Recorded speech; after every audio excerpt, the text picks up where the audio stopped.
এবছরের পুজো বার্ষিকী সংখ্যা প্রকাশ আজ আমাদের এই সভা থেকে ঘটবে। আমরা এই অনুষঙ্গে কিছু সাংস্কৃতিক পরিবেশনা আপনাদের সামনে রাখব। শুরু করছি যাকে নিয়ে আমাদের জীবনের প্রতিটা পদক্ষেপ, প্রতিটা চিন্তা ভাবনা অনুষঙ্গ তারই একটি ছোট্ট অথচ তার জীবনের সবচেয়ে বড় উপলব্ধি যে কবিতায় পাই সেটা মরিতে চাহি না আমি সুন্দর ভুবনে, মানবের মাঝে আমি বাঁচিবারে চাই। এই সূর্য করে এই পুষ্পিত কাননে, জীবন্ত হৃদয় মাঝে যদি স্থান পাই, ধরাই তাদের খেলা চির জন্মিত। বিরহ বিরল কত হাসি অশ্রুময়, মানবের সুখে দুঃখে গাঁথিয়া সঙ্গী। যদি প্রবচিতে পারি আলো, আর যদি না পারি তবে বাঁচি যত কাল তোমাদেরই মাঝখানে লোভী যেন খাই। তোমরা তুমি বলে সকাল বিকাল, নব নব সঙ্গীতে কুসুম ফোটায়। হাসি মুখে নিয়ত তারপরে কাল ফেলে দিয়ে যদি সে ফুল শুকায়। কবির ফুল এমনভাবে ফুটেছিল, তার সুগন্ধ এখনো আমরা অনুভব করছি। কিন্তু আমরা যারা লেখালেখি সামান্য চিন্তার সঙ্গে যুক্ত, তাদের লেখার ফুলগুলো হয়তো শুকিয়ে যায়। কিন্তু আমাদের এই চেষ্টা, আমাদের এই প্রয়াস, আমাদের এই প্রতিটা সংখ্যাতেই আমরা চেষ্টা করি তুলে ধরতে ভালো মন্দের বিচার। সমস্ত সাধারণ যারা পড়ুয়া আমাদের এই ক্ষুদ্র পত্রিকাকে প্রকাশ করার মতো সাহস যোগাচ্ছেন, তাদের উপরই আমরা ছেড়ে দিই। আমাদের আজকের অনুষ্ঠান শুরু হচ্ছে উদ্বোধনী সঙ্গীতের মাধ্যমে। আমাদের ছোট্ট বন্ধু সম্বিত ভট্টাচার্য একটা দুর্গা সঙ্গীত পরিবেশন করছে। নমস্কার, আমার নাম সম্বিত ভট্টাচার্য। আমি একটি আগমনী গান করে শোনাচ্ছি।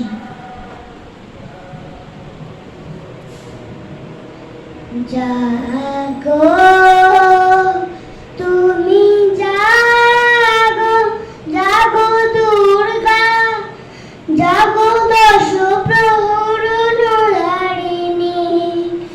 অভয়া শক্তি বল প্রতারিণী, তুমি জাগো জাগো, তুমি জাগো, জাগো দুর্গা, জাগো দশ প্রহরণধারিণী। অভয়া শক্তি বল প্রদায়িনী, তুমি জাগো জাগো, তুমি জাগো। প্রণবী বরদা আজরা তুলা, প্রণবী বরদা আজরা তুলা। বহু বল ধারিণী ঋতু দল ধারিণী, জাগো মা জাগো শরণময়ী, জাগো চণ্ডিকা শঙ্খ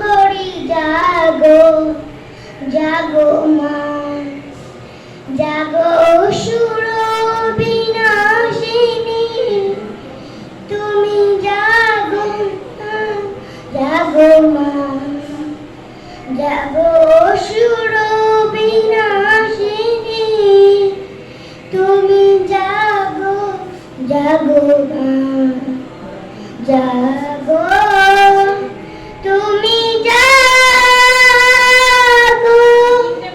জাগো তুমি জাগো জাগো তুমি জাগো। নমস্কার। আমাদের সহলেখিকা এবং আমাদের সাহিত্য পত্রিকার আমাদের সাথী শ্রীমতী সোমা মুখোপাধ্যায় আগমনী একটু অন্য আঙ্গিকে পরিবেশন করবেন, সেটা হচ্ছে সিটিং ডান্স। এই আঙ্গিকে তিনি এই আগমনীটা পরিবেশন করছেন।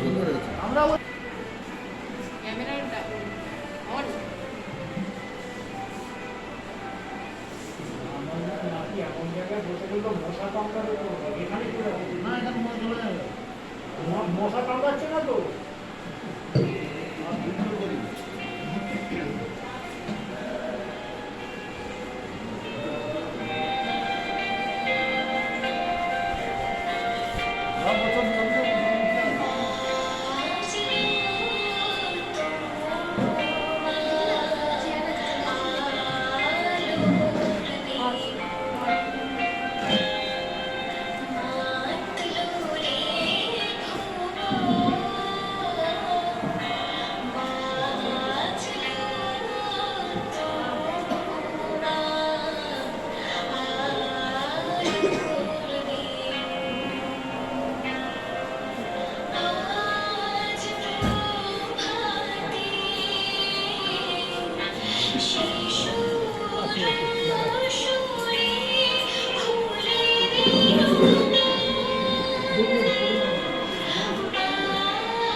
আমরা পরবর্তী অনুষ্ঠানে যাচ্ছি। আমাদেরই পত্রিকার লেখিকা এবং বিশিষ্ট ছড়াকার শ্রীমতী মন্দিরা পাল,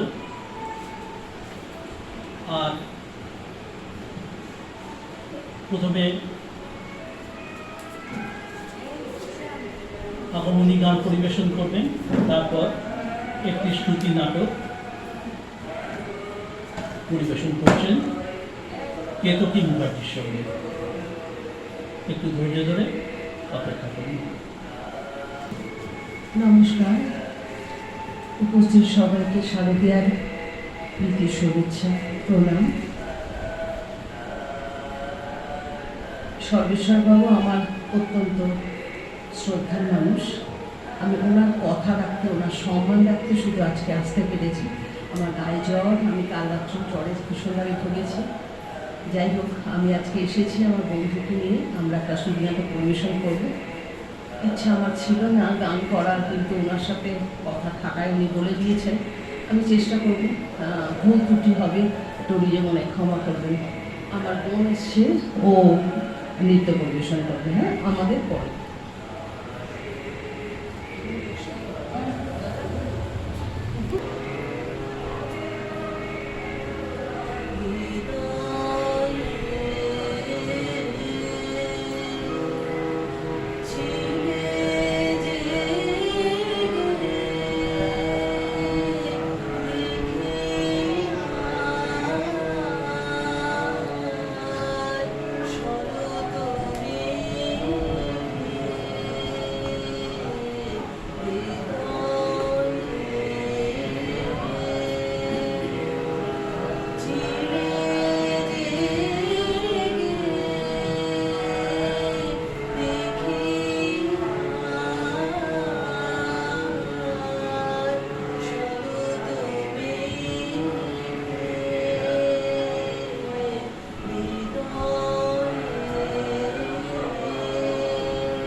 আমাদের শ্রুতি নাটক বনফুলের ট্রেনে।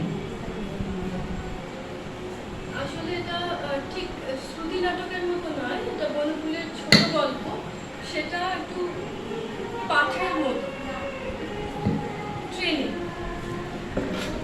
ট্রেনে এক বৃদ্ধ চলিয়াছে। বৃদ্ধ হইলেও লোকটি যে এককালে শৌখিন ছিলেন তাহা বেশ বোঝা যায়।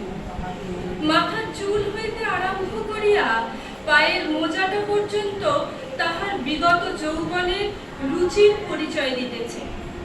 হাতে একটি মোটা বার্মা চুরুট, খবরের কাগজে নিবদ্ধ দৃষ্টি। তিনি কামরাটিতে এতক্ষণ একাই ছিলেন।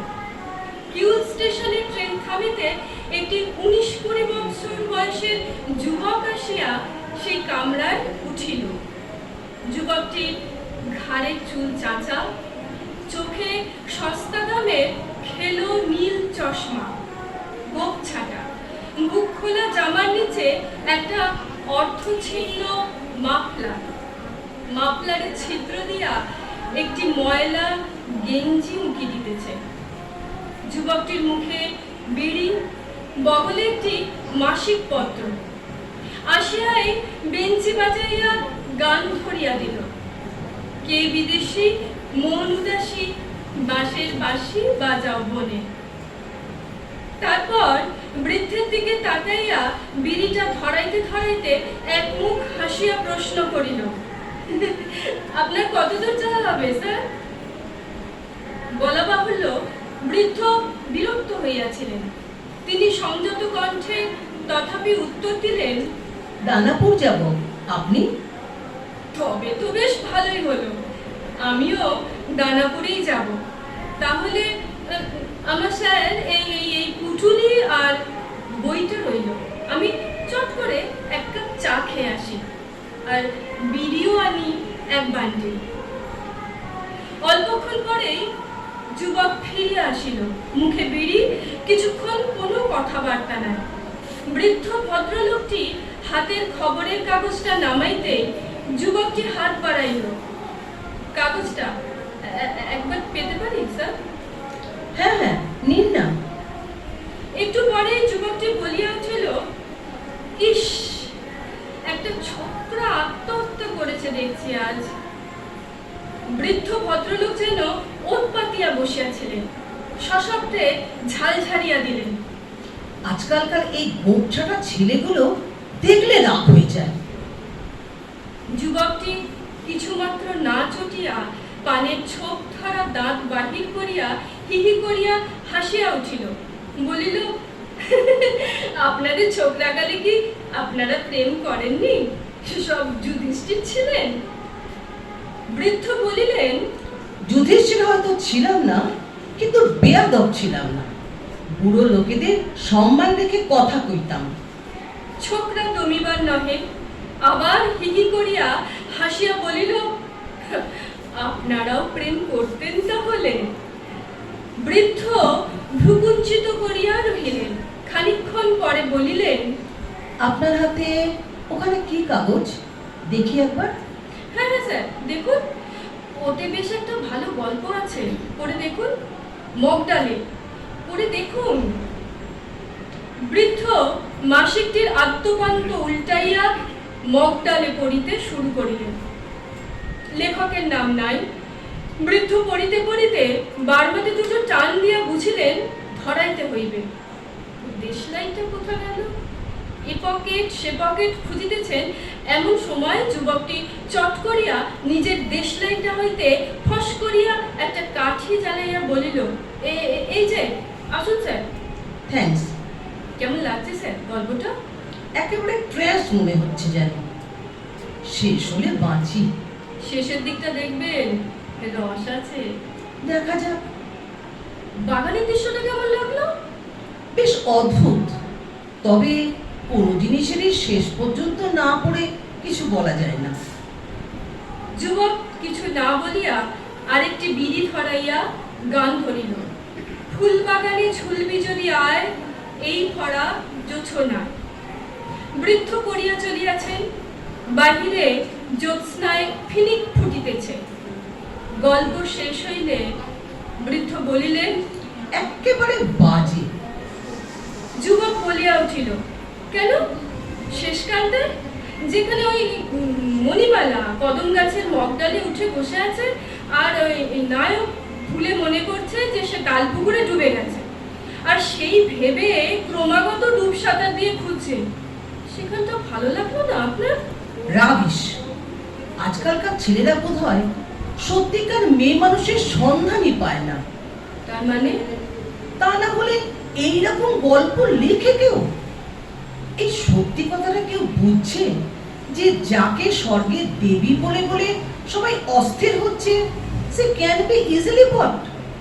সেটা কি সব ক্ষেত্রে সম্ভব? প্রায় ক্ষেত্রেই, অন্তত আমার তো তাই ধারণা। কিরকম বলুন না।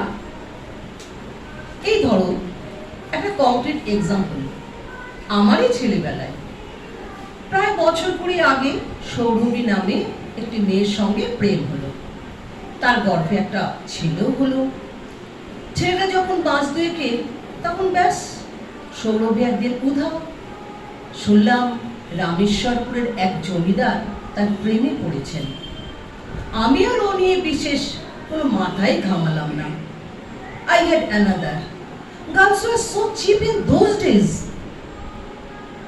যুবক মুখ হইতে বিড়িটা ফেলিয়া দিয়া চুপ করিয়া রহিল। খানিকক্ষণ চুপচাপ। তাহার পর যুবক বিনীত স্বরে বলিল, আমায় মাফ করবেন, না জেনে হয়তো আপনার প্রতি অশ্রদ্ধা প্রকাশ করেছি। তার মানে? তার মানে সৌরভী আমারই মা। তিনি এখনো রামেশ্বরপুর জমিদার বাড়িতে চাকরানি আছেন। আপনি আমার বাবা। এই বলিয়া সে প্রণত হইয়া বৃদ্ধের পদধূলি লইল। তাহার পর হঠাৎ বলিল, আচ্ছা, আপনার নাম কি হারাধন বসাক? আমার নাম রমেশ সেন। ও যাক, তবে আপনি নন। মায়ের মুখে শুনেছি আমার বাবার নাম হারাধন বসাক। তাহলে আপনার একটা চুরুট দিন স্যার, আমার বিড়ি গেছে ফুরিয়ে, বাঁচালেন আপনি। বলিয়া ছোকরা হিহি করিয়া হাসিতে লাগিল।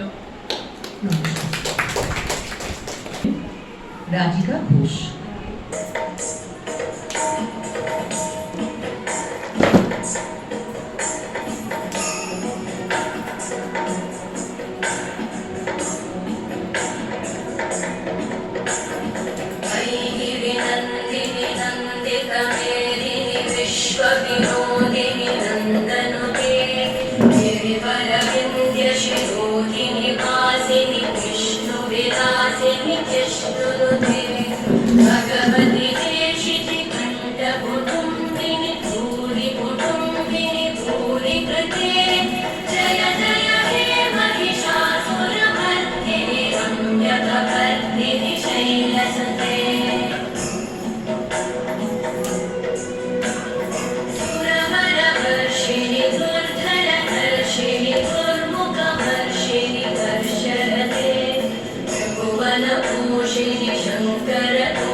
রাজশ্রী ঘোষ।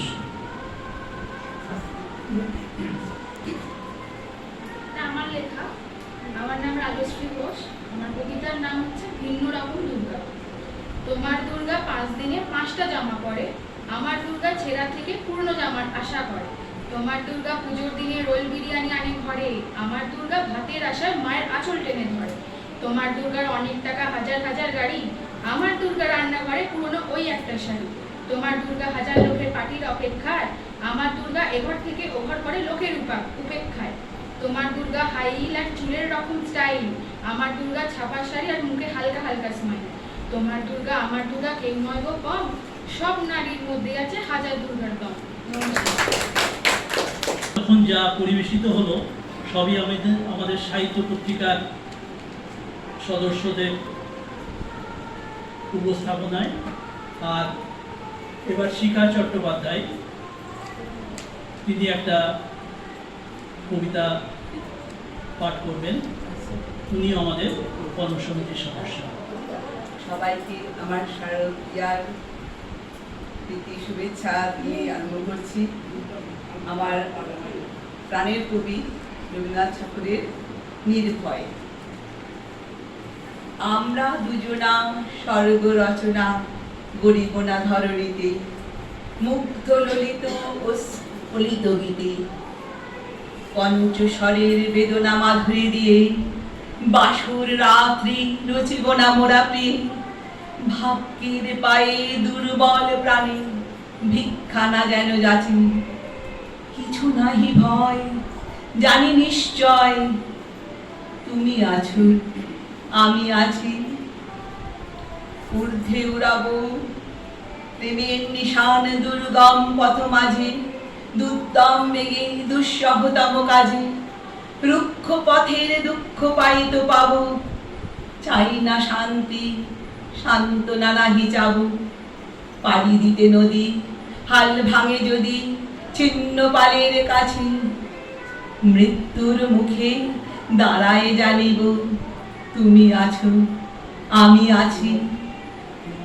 দুজনার চোখে দেখেছি জগৎ, দোহেরে দেখেছি দোহে, মরুপথ তাপ দুজনে নিয়েছি সহে। ছুটিনি মোহন মরিচিকা পিছে পিছে, ভুলাইনি মন সত্যের করি মিছে। এই গৌরবে চলিব এ ভবে, যতদিন দোহে বাঁচি। এ বাণী প্রেয়সী হোক মহিয়সী, তুমি আছো আমি আছি। নমস্কার। নমস্কার, শুভ শারদীয়া। এখন আমাদের শিউলিমেলা সাহিত্য পত্রিকার 1428 পূজাবার্ষিকী সংখ্যা প্রকাশিত হচ্ছে, উদ্বোধিত হবে। আমাদের পত্রিকার নিয়মিত লেখক শ্রীযুক্ত সুমন্ত সেনের হাত দিয়ে এই পত্রিকার উদ্বোধনটা হচ্ছে, শিউলিমেলা সাহিত্য পত্রিকার। এটি আমাদের পত্রিকার 7ম সংখ্যা। প্রথম আত্মপ্রকাশ ঘটেছিল 1425-এ এই শারদ পঞ্চমীর দিনে। তারপরে 1426-এ বর্ষবরণ সংখ্যা, তারপরে 1426-এ পূজাবার্ষিকী সংখ্যা, 1427-এর বর্ষবরণ সংখ্যা, 1427-এর পূজাবার্ষিকী সংখ্যা, 1428-এর বর্ষবরণ সংখ্যা, তারপর আজ প্রকাশিত হচ্ছে এই 1428-এর পূজাবার্ষিকী সংখ্যা। তাহলে মোট 7টি সংখ্যা আমাদের শিউলিমেলা সাহিত্য পত্রিকা প্রকাশিত হয়ে গেল।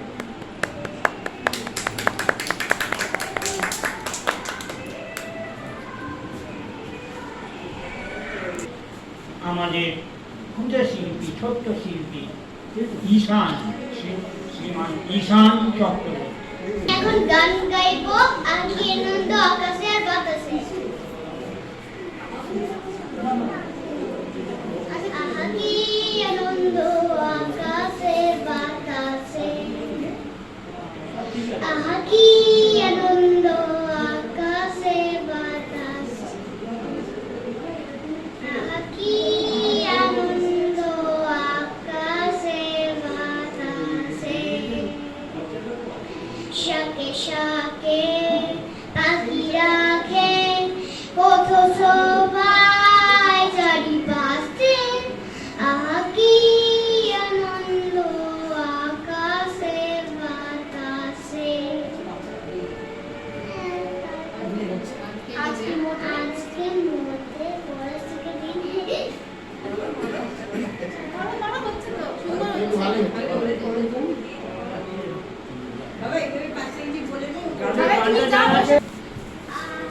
আহা কি আনন্দ আকাশে বাতাসে আহা কি আনন্দ আকাশে বাতাসে।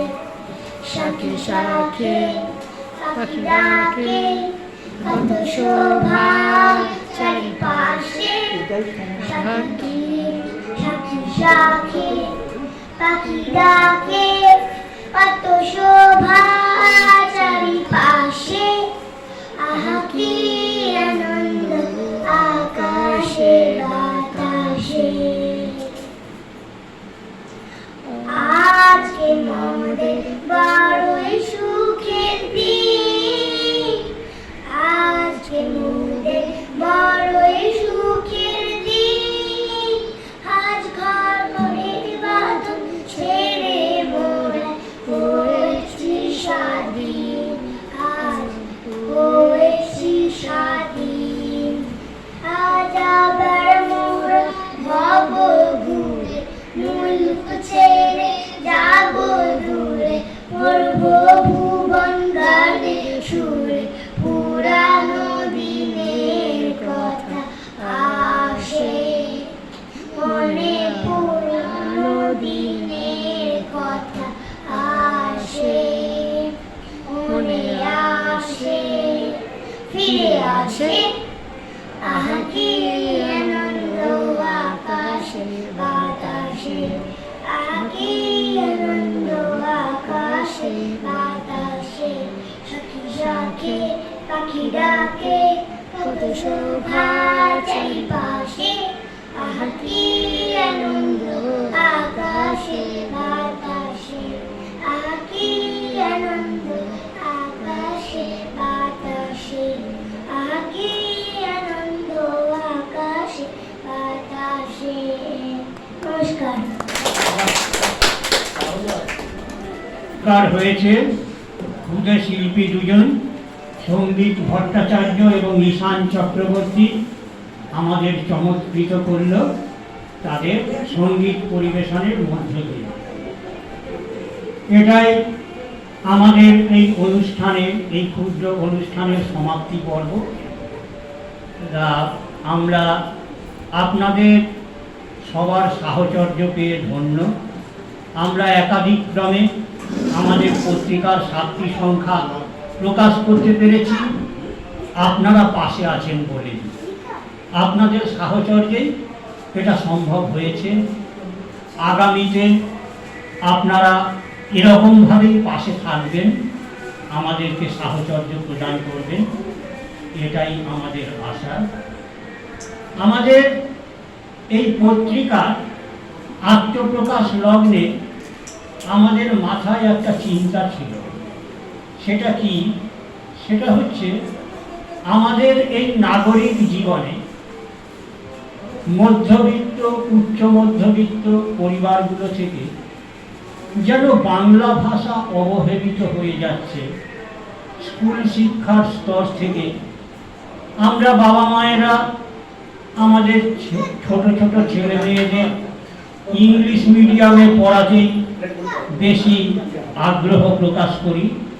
তার কারণও আছে, হয়তো ভবিষ্যৎ জীবনে অর্থকরী বা পেশাগত ক্ষেত্রে উচ্চ প্রতিষ্ঠা লাভের আকাঙ্ক্ষা তো থাকবেই, সবারই থাকে।